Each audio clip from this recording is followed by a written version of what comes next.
Hi team, today I'm in the gorgeous Ballysalla woods in Northern Ireland with my usual running partner.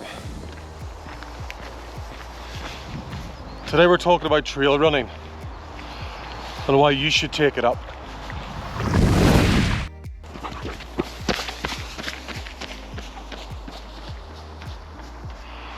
Now, I started running on and off in my 20s, but I only really started to take it seriously when I hit 30. For me, for a long time, trail running was just running because I lived in a wee village in the mountains, and if you wanted to go for a run, it was on the trails around the house. Later on, when I was training for triathlons and marathons and things like that, I needed to add in some road running for specificity. These days, it's a bit of both. But I'll always maintain there is nothing better than moving at pace through the trails in the outdoors.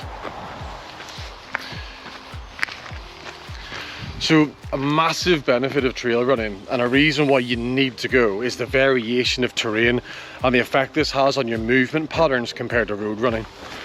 Road running can be very samey. It's quite repetitive and it's really monotonous sometimes.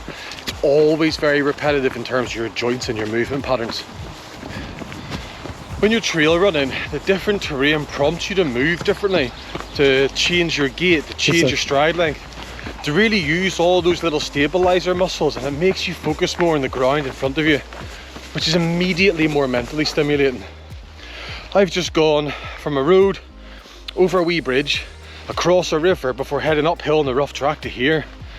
That's real variety, which apparently is the spice of life. Just look around me here. Hills, trees, forest, the seas in the background. If you work in a city or any busy urban environment, the benefits of getting out into nature can't be overstated.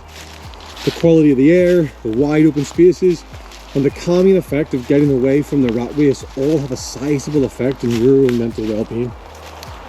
Replace the sounds of cars with the sounds of birds or trees rustling in the wind. Try it just once and you'll feel a massive difference in the way you feel after. Then imagine the difference it will make to your life if every single week you get a trail running. Let's go, that's right.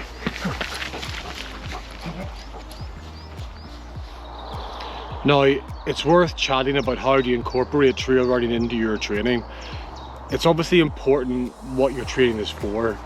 Intentional effort towards a goal is always better than random training in the hope that you might reach your goal.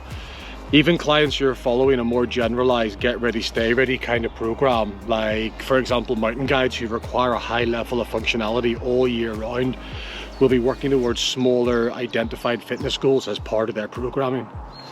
But as a general approach, if you're looking to add in trail running to your routine, what should you do? Firstly, as obvious as it sounds, you need to find somewhere to go. What's available to you? Some will have mountains or countryside or coastal trails on their doorstep.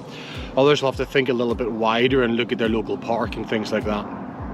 For the first wee while, say the first 4 to 6 weeks, one trail run a week is probably enough to allow your body and your brain to start adapting and learning the new environment and the new style of running. Start flatter, keep it in zone 2, and from there, depending on your programming, we would start to pick it up a bit.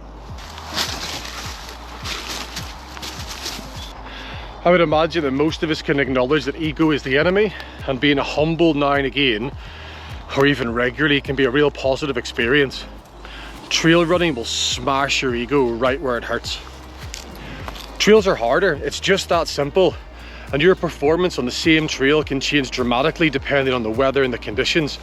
So knowing your 5k, 10k, or whatever PB on the road, whereas it's a semi-useful metric, it won't get you very far out here.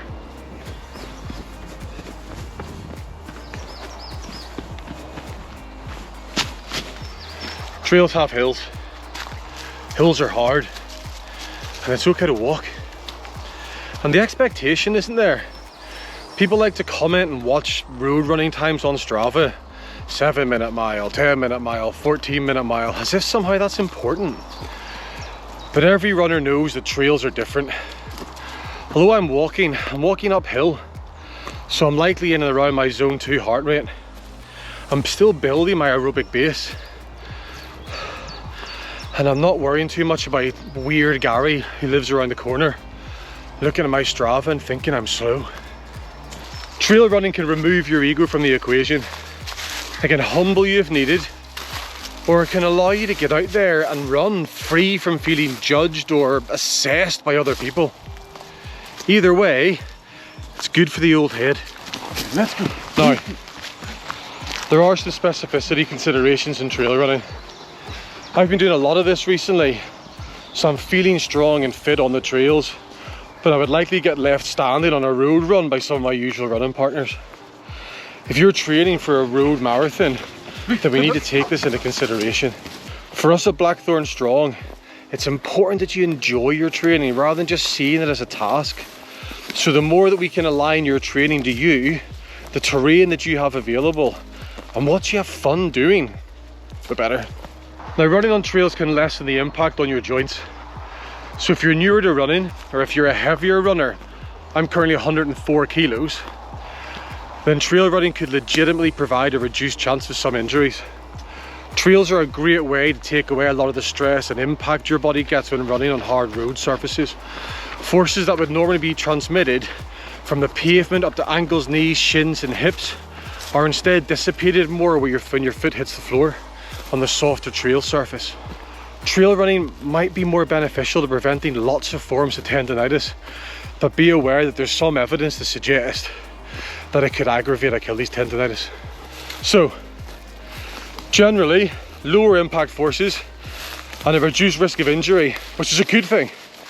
Watch your feet though, or you'll end up with an increased risk of injury from tripping over something. Okay team, so that's us for a few thoughts on trail running. Clearly, there's a lot of ways to approach trail running, and an elite athlete will have a very different approach to someone training around a full-time job. Trail running and road running are different and have different biomechanical demands and approaches, but they also complement each other really well. Now, there's a lot of opinions out there on what constitutes trail running versus road running, on whether you're allowed to walk, on what makes a real runner, and all sorts of nonsense. Get out there, try new things, learn about yourself, enjoy your training, and be safe. I'll see you next time.